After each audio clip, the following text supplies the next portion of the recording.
विद्यार्थी मित्रांनो, आपण कुतुबुद्दीन ऐबक या चॅप्टरविषयी एम-सी-क्यू प्रश्न बघणार होतो, जे परीक्षेच्या दृष्टिकोनातून फार महत्त्वपूर्ण असे आहेत.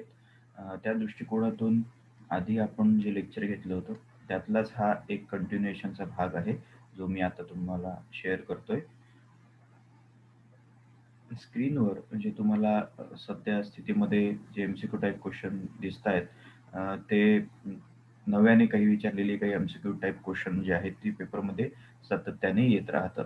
तर याच प्रक्रियेतून आपल्याला ही भूमिका इथे घ्यावं लागेल, की कशा पद्धतीने आपण या संपूर्ण प्रकरणाला एक-एक करून या प्रक्रियेतून घेऊ शकतो. तर एम-सी-क्यू टाइप क्वेश्चनचा एकूण जर आपण भाग बघितला, तर पेपरमध्ये सध्याच्या स्थितीमध्ये या कुतुबुद्दीन ऐबकचे जे प्रश्न आहेत, त्याचा फर्स्ट पार्ट जो आहे तो मी मागील लेक्चरमध्ये घेतला. आता आपण पुढे जाऊया. तर इथे सगळ्यात पहिला क्वेशन जो आहे तो असा, की भारतात गुलाम वंशाची सत्ता कोणी स्थापन केली? हा प्रश्न आधी पण झालेला आहे आणि खऱ्या अर्थाने गुलाम वंश म्हणजे काय? याचं संपूर्ण स्पष्टीकरण लेक्चरमध्ये तुम्हाला मी दिलेलं होतं. तर हेच खऱ्या अर्थाने पुन्हा इथे कंटिन्युएशनमध्ये येईल, की गुलाम कोणाला म्हणत होते? गुलाम वंश कोणता? याविषयी संपूर्ण भूमिका लेक्चर्समध्ये झालेली आहे. तर पुन्हा एकदा हा प्रश्न इथे येतो, की गुलाम वंशाची सत्ता कोणी स्थापन केली? तर ती कुतुबुद्दीन ऐबक यांनी केली आणि कोणत्या साली केली? तर इसवी सन 1206 मध्ये कुतुबुद्दीन ऐबकाने जी सुलतानशाही सुरू केली, त्याने स्वतःला सुलतान म्हणून घेतले आणि म्हणून त्याच्या नावाने ही शाही ओळखली जाते. त्याचबरोबर कुतुबुद्दीन ऐबक हा पुन्हा एक तुर्क राजवटीचा भारतातील प्रथम संस्थापक होता, असं सुद्धा त्याच्या दृष्टिकोनातून एक एम-सी-क्यू टाइप क्वेशन विचारला जाऊ शकतो. तर कुतुबुद्दीन ऐबक गुलाम वंशाची स्थापना, गुलाम वंशाचं भारतातील सगळं स्वरूप जे आहे, त्याचा संपूर्ण जो पाया आहे, तो कुतुबुद्दीन ऐबक याच्यापासून पुढे जातो. मग यानंतर आलेले अल्तमश असो, रजिया सुलताना असो किंवा बलबन असो, या संपूर्ण राजवटी आणि गुलाम वंशाची ओळखली जाते. तर अशा पद्धतीने कुतुबुद्दीन ऐबक हा फार महत्त्वाचा गुलाम वंशाचा प्रथम राजा आहे. आणि हे याआधी स्पष्टीकरण मी देऊ केलेलं आहे, की जरी याला गुलाम वंश म्हटले असले, तरी हे जे सुलतान आहे, त्यांना दास्यमुक्ती पत्र मिळालेलं असल्याकारणाने ते जेव्हा सम्राट होते किंवा सम्राट होण्याच्या आधी स्वतंत्र असे होते. पण मुळातवे त्यांची पार्श्वभूमी ही गुलामीची असल्याकारणाने म्हणून त्यांना गुलाम वंश म्हटलं गेलं. तर या प्रश्नाचं पहिलं उत्तर आहे अ चं, ते म्हणजे कुतुबुद्दीन ऐबक. त्यानंतर दुसरा प्रश्न घेऊया. गुलाम वंशाचा वास्तविक संस्थापक हा होय, असं त्यांनी लिहिलेलं आहे. तर यामध्ये 4 ऑप्शन कुतुबुद्दीन ऐबक, अल्तमश, रजिया आणि बलबन. आता एक तुम्ही लक्षात घ्या, बरेचदा विद्यार्थी जे आहेत, ते या प्रश्नावर कन्फ्यूज होतात. मुळात हा पहिला प्रश्न जो आहे, तो असा आहे, की भारतात गुलाम वंशाची सत्ता कोणी स्थापन केली? हा आहे. कोणी स्थापन केली म्हणजे प्रारंभ कोणी केला? असा हा प्रश्न आहे. तर साहजिकच आहे, प्रारंभ हा कुतुबुद्दीन ऐबकाने केला. पण त्यानंतर जो दुसरा प्रश्न तुम्हाला मी इथे दाखवतोय, गुलाम वंशाचा वास्तविक संस्थापक कोण? असा तो आहे. आता इथे वास्तविक हा शब्द फार महत्त्वाचा ठरतो. वास्तविक म्हणजे काय? तर एखाद्याने एखादी गोष्ट सुरू केली, पण ती सुरू करण्यापूर्वीच, ती अधिक दृढपणे, भक्कमपणे सुरू करण्यापूर्वीच तो नाहीसा झाला असेल किंवा त्याचा मृत्यू झाला असेल, तर त्यानंतर येणारा जो व्यक्ती आहे, हा व्यक्ती त्या गोष्टीला अधिक चांगल्या पद्धतीने, सुसूरूप पद्धतीने कंटिन्युएशनमध्ये त्याचा विकास करतो आणि या विकासाच्या अंती अ, फळं काय आहे, तर त्या गोष्टीचा विस्तार होतो. म्हणजे एखाद्याने जर तुम्ही बघा, की तुमच्या आजोबांनी एखादं छोटंसं दुकान लावलं असेल, तर ते दुकान अ, छोटंसं होतं त्या कालखंडामध्ये आणि त्यानंतर त्यांचा मृत्यू काही कालखंडानंतर झाला. तर ते दुकान त्यांनी जे लगेच सुरू केलेलं होतं, ते अजून पूर्णपणे व्यवस्थित विकसित सुद्धा झालेलं नसताना त्यांचा मृत्यू झालेला होता. तर मग तुमच्या वडिलांनी ते दुकान जे आहे, ते स्वतःच्या ताब्यात घेतल्यानंतर त्याचा हळू विस्तार केला. एका वस्तूवरून 2 वस्तू, 2 वस्तूवरून 3 वस्तू असं केलं आणि ते दुकान जे आहे ते सतत मोठ्याला नेलं. तर या प्रक्रियेतून, या उदाहरणातून तुम्हाला एक लक्षात येईल, की प्रारंभ जो आहे तो तुमच्या आजोबांनी जर केला असेल, तर त्याचा विस्तार जो आहे किंवा विकास जो आहे, हा तुमच्या वडिलांनी केलेला आहे. तर या 2 भूमिका ज्या आहेत त्या फार महत्त्वाच्या ठरतात आणि इथेच हा शब्द डिफर होतो, की गुलाम वंशाची स्थापना जी आहे किंवा सुलतानशाहीची स्थापना जी आहे, ती कुतुबुद्दीन ऐबकाने केली. त्याचा विस्तार आणि विकास मात्र कुतुबुद्दीन ऐबकानंतर आलेल्या अल्तमश याने केला आणि म्हणूनच खऱ्या अर्थाने त्याला वास्तविक संस्थापक ही संज्ञा देण्यात येत असते सातत्याने. तर तुम्ही काय करायचं, की पेपरमध्ये वास्तविक संस्थापक जर हा प्रश्न आला, तर तुम्हाला एकमेव उत्तर त्यामध्ये असलं पाहिजे, ते म्हणजे अल्तमश. तर इथलं प्रश्नाचं उत्तर आहे अल्तमश. संस्थापक, प्रारंभिक संस्थापक आणि वास्तविक संस्थापक हे दोन्ही शब्द तुम्ही थोडेसे डिफर करा, ते लक्षात ठेवा आणि त्यानुसार उत्तर लिहा. बरेचदा विद्यार्थी वास्तविक संस्थापक म्हटल्यानंतर कुतुबुद्दीन ऐबकालाच तिथे उत्तर समजतात, पण तसं नाही. तुम्हाला संस्थापक आणि वास्तविक संस्थापक या प्रक्रियेतून तो बघायचा आहे. वास्तविक संस्थापक म्हणजे ज्याने सुलतानशाही ही भरभराटीला आणली, त्याचा विकास केला, या पद्धतीने ते येतं. तर अशा पद्धतीने तुम्हाला अल्तमश हे उत्तर इथे द्यावं लागणार आणि इथे तुम्हाला चांगले गुण मिळतील अल्तमश वास्तविक संस्थापकाच्या दृष्टिकोनातून. तिसरा प्रश्न आपण घेऊया.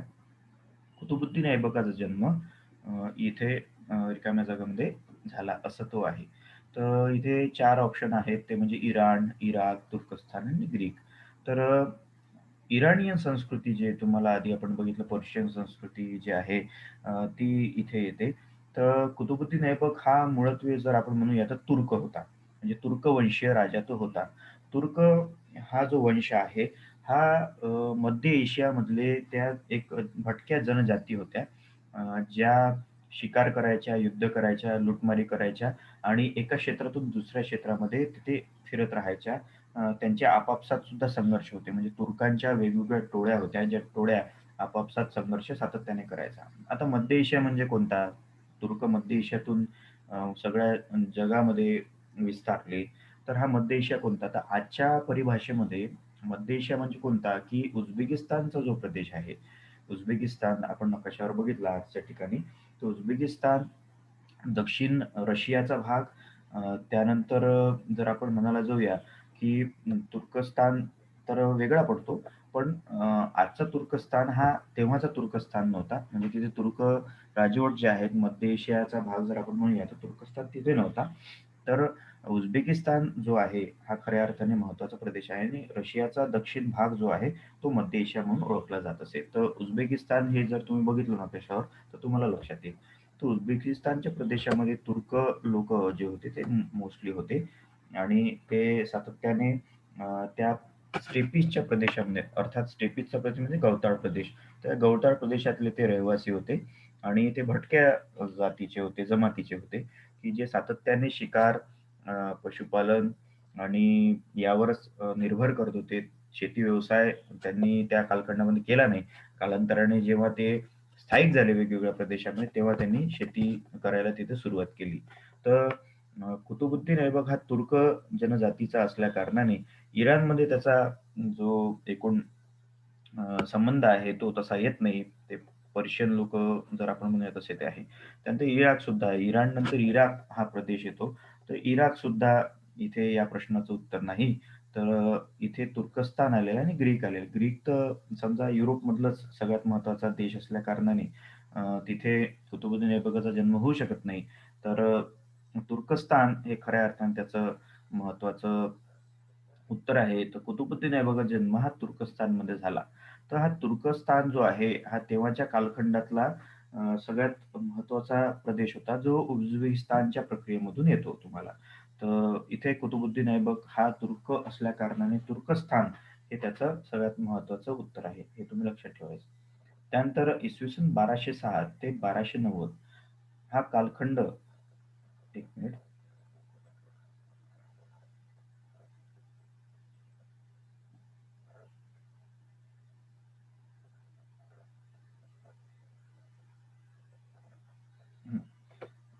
इसवी सन 1206 ते 1290 हा कालखंड भारतीय इतिहासात कोणता कालखंड म्हणून ओळखला जातो? तर 1206 ते 1290 हा कालखंड भारतीय इतिहासात कोणता कालखंड म्हणून ओळखला जातो? तर याचे 4 ऑप्शन आहे गुलाम, खिलजी, तुघलक, लोधी. आता गुलाम वंशाची स्थापना जी आहे ती कुतुबुद्दीन ऐबकाने 1206 मध्ये केली. तर पण सुलतानशाही जी आहे, ही खऱ्या अर्थाने 1526 पर्यंत चालली. ठीक आहे. हे तुम्ही डिफरंट लक्षात घ्या. 1206 ते 1526 असं सुलतानशाहीचं सगळ्यात मोठा कालखंड आहे. तर आता 1206 ते 1290 हा कालखंड इथे समोर तुम्हाला दिसतो. तर नेमका हा कालखंड मग कशाचं द्योतक आहे? हा गुलाम वंशीय सुलतानांचं द्योतक ते आहे. म्हणजे 1206 ला गुलाम वंशीय सगळ्यात पहिला सुलतान त्या सत्तापदी आला तो म्हणजे कुतुबुद्दीन ऐबक. त्याच्यानंतर कोण आलं? त्याच्यानंतर सुलतान अल्तमश आला. त्यानंतर तो गुलाम वंशाचाच होता आणि त्यानंतर त्याची मुलगी अल्तमशची मुलगी सुलताना रजिया सुलतान झाली. ती सुद्धा गुलामवंशीय असल्याकारणाने तिला गुलामवंशीयच म्हटलं गेलं आणि त्यानंतर सुलताना रजियानंतर आलेला सुलतान बलबन जो आहे, तो सुद्धा गुलामवंशीयच असल्याकारणाने तिथे खऱ्या अर्थाने गुलामवंशीय राजा म्हणून ओळखला जातो. तर अशा पद्धतीने हे असे 4 तुम्हाला व्यक्ती जे दिसतात, ज्यांची नावं मी आता घेतली, त्यांचा कालखंड किंवा त्यांची पार्श्वभूमी ही गुलाम प्रक्रियेतून येत असल्याकारणाने त्या लोकांना गुलाम वंशीय सुलतान असं म्हणतात. तर म्हणूनच त्यांचा जो कालखंड आहे, हा गुलाम वंशाचा कालखंड म्हणतात. तर 1206 ते 1526 हा सुलतानशाहीचा कालखंड असं म्हणतात. तर तुम्ही हे डिफरन्शिएट करा, की 1206 ते 1526 हा सुलतानशाहीचा कालखंड आहे. तर 1206 ते 1290 म्हणजे अखेर बलबनचा मृत्यू जिथे होतो 1290 साली, तिथे गुलाम वंशाची सत्ता जी आहे ती दिल्लीमध्ये असते. तर हे गुलाम वंश कोण आहे? तर ऐबक, अल्तमश, रजिया सुलतान आणि बलबन या 4 वंशीय सुलतानांचा खऱ्या अर्थाने गुलाम वंशामध्ये समावेश होतो आणि हा कालखंड भारताच्या इतिहासामध्ये गुलाम वंशाचा कालखंड म्हणून ओळखला जातो. मग याच्यानंतर आपण पुढच्या काही फॅमिलीज ज्या आहेत, म्हणजे सुलतानशाहीमध्ये जे घराणे होऊन गेलेत, त्यानंतर गुलाम वंशानंतर खिलजी घराणं झालं, त्यानंतर तुघलक घराणं झालं आणि सरतेशेवटी अगदी शेवटाला लोधी घराणं झालं. तर या सगळ्या तिन्ही घराण्यांच्या आधी 1290 पर्यंत गुलाम वंशीय घराणं दिल्लीवर राज्य करत होतं आणि अशा पद्धतीने तुम्हाला गृहदर्थाने या 4 ऑप्शनमधून 1206 ते 1526 पर्यंतचा कालखंड लोधी घराण्यापर्यंतचा मिळून जातो. तर मुळतवे 1206 ते 1290 हा गुलाम वंशाचा कालखंड आहे. गुलाम हे त्याचं उत्तर आहे. त्यानंतर कुतुबुद्दीन ऐबकाने राज्याभिषेक करून ही पदवी धारण केली. आता जसं मी सातत्याने तुम्हाला म्हटलं, की या कालखंडाला अर्थात 1206 ते 1526 या कालखंडाला सुलतानशाहीचा कालखंड का बरं म्हणतात? किंवा सुलतान म्हणून का बरं ओळखलं जातं? कारण की कुतुबुद्दीन ऐबकाने स्वतःचा जेव्हा राज्याभिषेक केला, तेव्हा त्याने स्वतःला सुलतान म्हणून घोषित केले आणि याच्यानंतर आलेल्या प्रत्येक राजाने स्वतःला सुलतान म्हटलेले आहे. तर सुलतान हा शब्द काय तिथे कशाचा द्योतक आहे? तर प्रमुख, राजा किंवा सम्राट किंवा बादशाह असा तो आहे. बादशाह हा शब्द कालांतराने मुघल काळात येतो. पण त्याआधी जर आपण म्हणायला जाऊया तर सुलतान हा शब्द तिथे येतो. सुलतान शब्दाचा अर्थ आहे प्रमुख, मुख्य आणि राजा, सम्राट असा आपण तो घेऊ शकतो. वेगवेगळे त्याचे अर्थ आहेत. तर सुलतान या शब्दाच्या अनुषंगाने त्याने स्वतःला राज्याभिषेक करून घेतला आणि अशा पद्धतीने सुलतान कुतुबुद्दीन ऐबक हा इथे राजपदावर बसला. तर ही सुलतानची पदवी जी आहे ती त्यांनी धारण केली आणि म्हणूनच त्याला सुलतान म्हटले गेले. तर बाकीचे 4 ऑप्शन जे आहेत सम्राट, राजा आणि सिपहसालार तर हे खऱ्या अर्थाने तिथे येतात. पण या तुम्हाला प्रश्नामध्ये त्याचं उत्तर सिपहसालार असं लक्षात आलेलं तुम्हाला दिसून येईल. आता कुतुबुद्दीन ऐबक हा सुलतान म्हणून जेव्हा राजपदावर बसतो, तेव्हा खऱ्या अर्थाने तो सुलतानच असतो. पण कुतुबुद्दीन ऐबकाचं वैशिष्ट्य असं होतं, की त्याने त्याच्या संपूर्ण आयुष्यामध्ये मोहम्मद घोरीचा मुख्य सरदार म्हणून स्वतःकडे बघितलं आणि त्याने केलेलं जे किंवा देव केलेलं जे राज्य होतं, त्या राज्याचा तो संरक्षक आहे या दृष्टिकोनातून त्याने कार्य केलं.